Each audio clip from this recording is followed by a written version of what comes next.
Al-Quran sebagai sumber hukum Islam pertama. Menurut bahasa, Al-Quran berarti bacaan atau dibaca, sedangkan menurut istilah, Al-Quran adalah kalam Allah Subhanahu wa Ta'ala yang diturunkan melalui perantara malaikat Jibril kepada Nabi Muhammad SAW dengan bahasa Arab, dan membacanya dianggap beribadah.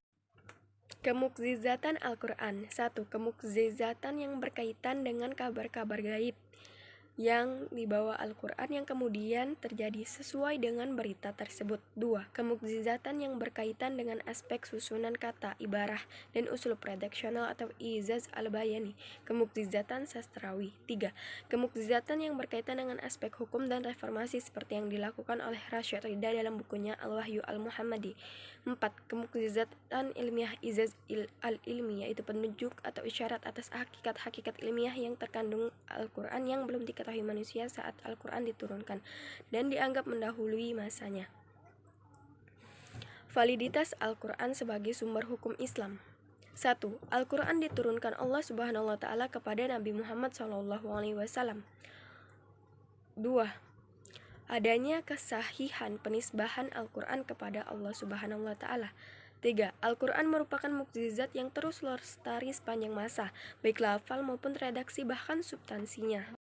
Kandungan isi Al-Quran sebagai sumber hukum. 1. Hukum-hukum akidah, ahkam i'tikadiyah, yaitu hukum yang berkaitan erat dengan masalah keyakinan. 2. Hukum-hukum akhlak, ahkam khuluqiyah, yaitu hukum yang berkaitan erat dengan masalah yang harus dipakai sebagai hiasan hidup bagi mukallaf. 3. Hukum-hukum amal, ahkam amaliyah, yaitu hukum-hukum yang terkait erat dengan seluruh perbuatan mukallaf.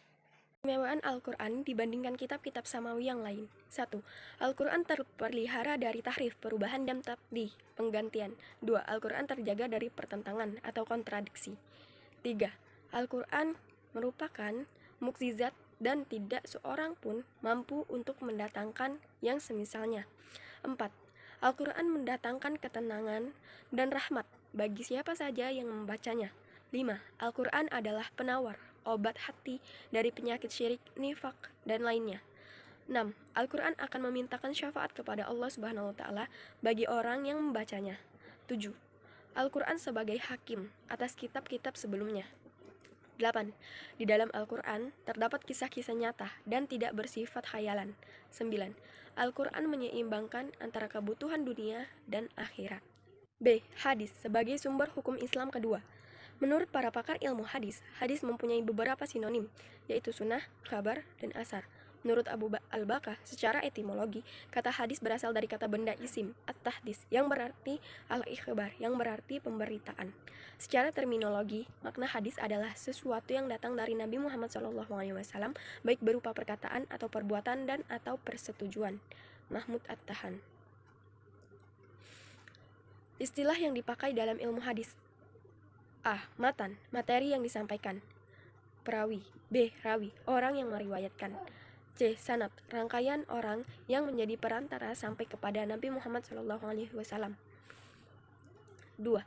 Fungsi hadis terhadap Al-Quran. Fungsi hadis terhadap Al-Quran secara umum adalah untuk menjelaskan makna kandungan Al-Quran yang sangat dalam dan global, atau lil bayan, menjelaskan. Secara garis besar, ada 4 makna fungsi penjelasan bayan hadis terhadap Al-Quran, yaitu A. Bayan takrir, yaitu hadis penguat, takrir, atau memperkuat keterangan Al-Quran. B. Bayan tafsir, yaitu hadis sebagai penjelas tafsir terhadap Al-Quran, dan fungsi inilah yang terbanyak pada umumnya. 3. Bayan naski, yaitu hadis menghapus atau menasak hukum yang diterangkan dalam Al-Quran. D. Bayan tasyrih, yaitu hadis menciptakan hukum syariat, tasyri, atau aturan-aturan yang belum dijelaskan oleh Al-Quran. 3. Kitab-kitab hadis yang dipedomani. Kitab-kitab sahih, 2. Kitab-kitab sunan, 3. Kitab-kitab musnad, dan 4. Kitab-kitab hadis yang lainnya. Ijtihad sebagai sumber hukum Islam ketiga. Kata ijtihad secara etimologis berarti bersungguh-sungguh dalam menggunakan tenaga, baik fisik maupun pikiran. Menurut istilah, ijtihad adalah mencurahkan seluruh kemampuan secara maksimal, baik untuk mengeluarkan hukum syar'i maupun dalam penerapannya. 2. Syarat-syarat melakukan ijtihad. 1. Mengerti makna yang dikandung oleh ayat hukum dalam Al-Quran, baik secara bahasa maupun istilah syariah. B. Mengetahui hadis hukum, baik secara bahasa maupun dalam pemakaian syarah.